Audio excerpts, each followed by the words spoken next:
Hey there, Science Explorers. Today we're diving into the fascinating world of the brain, its incredible ability to change, adapt, and sometimes get a little strange. Let's start with something called structural neuroplasticity. Think of your brain as a bustling city. The roads, bridges, and buildings are constantly being built, repaired, or remodeled. That's neuroplasticity in action, your brain's way of rewiring itself based on experiences, learning, or even injury. Why does this matter? Well, understanding neuroplasticity helps us unlock mysteries behind various neuropsychiatric conditions. Conditions like autism spectrum disorder, think of it as a complex, colorful mosaic of behaviors and traits, are influenced by how neural circuits develop and change over time.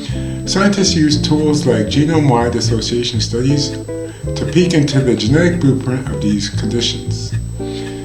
These studies scan the entire genome for single nucleotide polymorphisms, tiny variations in our DNA that might be linked to disorders like schizophrenia or bipolar disorder. Speaking of schizophrenia, it's a mental health puzzle involving disruptions in how neurons communicate. Some genetic clues point to genes like disrupted in schizophrenia 1 or DISC1, which play a role in how brain cells develop and connect. Similarly, bipolar disorder involves swings between manic and depressive states, also tied to changes in neural circuitry and genetics. Key player in the story is the Fragile X mental retardation protein, or FMRP. It's like the brain's editor, regulating how certain RNAs are handled within neurons.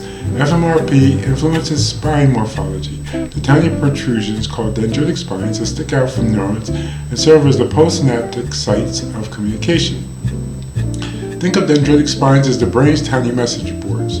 Their stability and shape are crucial for effective communication, which is where spine morphology phenotype comes in. Abnormalities can lead to impaired synaptic plasticity, the brain's ability to strengthen or weaken connections over time.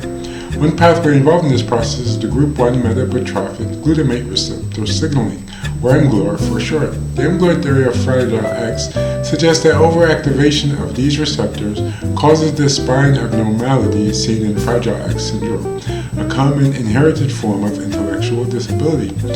The theory also links to spine morphology phenotypes, basically how the shape and size of these dendritic spines are altered in disease states. Finally, many of these processes involve various regions within the neuron, like the N-terminus or C-terminus of proteins, which are like the front and back ends, guiding how these molecules interact and function. So to sum it all up, our brains are dynamic, adaptable, marvelous, constantly reshaping themselves through neuroplasticity. Maybe one day we'll be able to fine-tune our brains wiring as easily as updating the software, making neuroplasticity not just a fascinating concept, but a powerful tool for mental health.